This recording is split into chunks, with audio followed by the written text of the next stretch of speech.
UDF-ൽ അസംതൃപ്തരായി കഴിയുന്ന JDU-വുമായി ധാരണയ്ക്ക് CPIM ജില്ലാ നേതൃത്വത്തിന്റെ ശ്രമം. JDU നേതൃത്വത്തിനു മുന്നിൽ CPIM ജില്ലാ നേതൃത്വം ആശയം പങ്കുവച്ചു. ചർച്ച നടന്നത് നിഷേധിക്കാതിരുന്ന CPIM ജില്ലാ സെക്രട്ടറി JDU ചർച്ചയ്ക്ക് പറ്റാത്ത പാർട്ടിയാണെന്ന് കരുതുന്നില്ലെന്ന് റിപ്പോർട്ടറോട് പ്രതികരിച്ചു.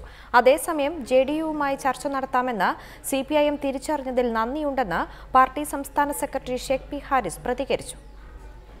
തദ്ദേശ തെരഞ്ഞെടുപ്പിൽ വീരേന്ദ്രകുമാറിന്റെ നേതൃത്വത്തിലുള്ള JDU-വുമായി CPIM കോഴിക്കോട് ജില്ലാ നേതൃത്വം അനൌദ്യോഗിക ചർച്ചകൾ നടത്തിയോ എന്ന ചോദ്യത്തോട് പി മോഹനൻ ഇങ്ങനെ പ്രതികരിച്ചു. അല്ല, അവരങ്ങനെ ഞങ്ങൾ തമ്മിൽ ഇപ്പോൾ CPM ആവട്ടെ, ജനതാദൾ യു ആവട്ടെ, ഇടതുപക്ഷ മുന്നണിയും അല്ലെങ്കിൽ ജനതാദൾ യുവും തമ്മിലൊന്നും അത്തരത്തിലുള്ളൊരു ആശയവിനിമയം നടത്താൻ ഒരു പറ്റാത്തവരാണെന്നുള്ളത് അഭിപ്രായം ആർക്കും ഉണ്ടാവില്ലല്ലോ. UDF-ൽ JDU-വിന് അധികകാലം തുടരാൻ കഴിയുമെന്ന് കരുതുന്നില്ല. വർഗീയ വിരുദ്ധ പോരാട്ടത്തിൽ JDU ഇടതുപക്ഷത്തിനൊപ്പം നിൽക്കണമെന്നാണ് ആഗ്രഹം. ഞങ്ങൾ ആഗ്രഹിക്കുന്നത് അവർക്കൊരിക്കലും ആ UDF-ന്റെ രാഷ്ട്രീയത്തെയും അവരുടെ വർഗീയതയോട് വിട്ടുവീഴ്ച ചെയ്യുന്ന നിലപാടിനെയും ആഗോളവൽക്കരണത്തെ പിന്താങ്ങുന്ന നടപ്പിലാക്കുന്ന UDF-ന്റെ ഗവൺമെൻറ്റിൻ്റെ നയങ്ങളുടെയും കൂടെ നിൽക്കാൻ ജനതാദൾ യുവിന് ആത്യന്തികമായി കഴിയില്ല.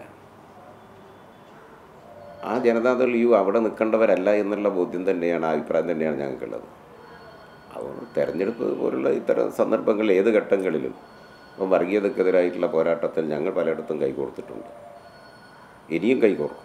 അതേസമയം JDU ചർച്ചയ്ക്ക് പറ്റിയ പാർട്ടിയാണെന്ന് CPIM തിരിച്ചറിഞ്ഞതിൽ നന്ദിയുണ്ടെന്ന് പാർട്ടി സംസ്ഥാന സെക്രട്ടറി ഷേഖ് പി ഹാരിസ് പ്രതികരിച്ചു. ജനതാദളിനെ അങ്ങനെ അത്രത്തിൽ തിരിച്ചറിഞ്ഞതിൽ ഞങ്ങൾക്ക് സന്തോഷമുണ്ട്. അതിൽ ഞങ്ങൾ CPM-നോട് നന്ദി പറയും. UDF-ൽ JDU കടുത്ത അസംതൃപ്തിയിൽ കഴിയുന്ന സാഹചര്യത്തിലാണ് പ്രാദേശിക തലത്തിൽ നീക്കുപോക്കുണ്ടാക്കാനുള്ള CPIM ശ്രമം. കോഴിക്കോട് ജില്ലയിൽ താഴെത്തട്ടിൽ നീക്കുപോക്കുണ്ടാക്കിയാൽ അഴിയൂർ, ഏറാമല മേഖലകളിലും പയ്യോളി മുനിസിപ്പാലിറ്റിയിലും ജില്ലാ പഞ്ചായത്തിലും കോർപ്പറേഷനിലും ഗുണകരമാവുമെന്നാണ് CPIM ജില്ലാ നേതൃത്വത്തിന്റെ വിലയിരുത്തൽ. ഈ സാഹചര്യത്തിലാണ് ചില നേതാക്കൾ വ്യക്തിപരമായി താൽപ്പര്യമെടുത്ത് JDU-വിനെ സമീപിച്ചതെന്നാണ് സൂചന. എന്നാൽ UDF-വുമായുള്ള സീറ്റ് വിഭജന ചർച്ചയുടെ ഫലത്തെ ആശ്രയിച്ച് മാത്രം മുന്നോട്ട് പോയാൽ മതിയെന്നാണ് JDU നിലപാടെന്നാണ് വിവരം. KM Shaheed, reporter, Kozhikode.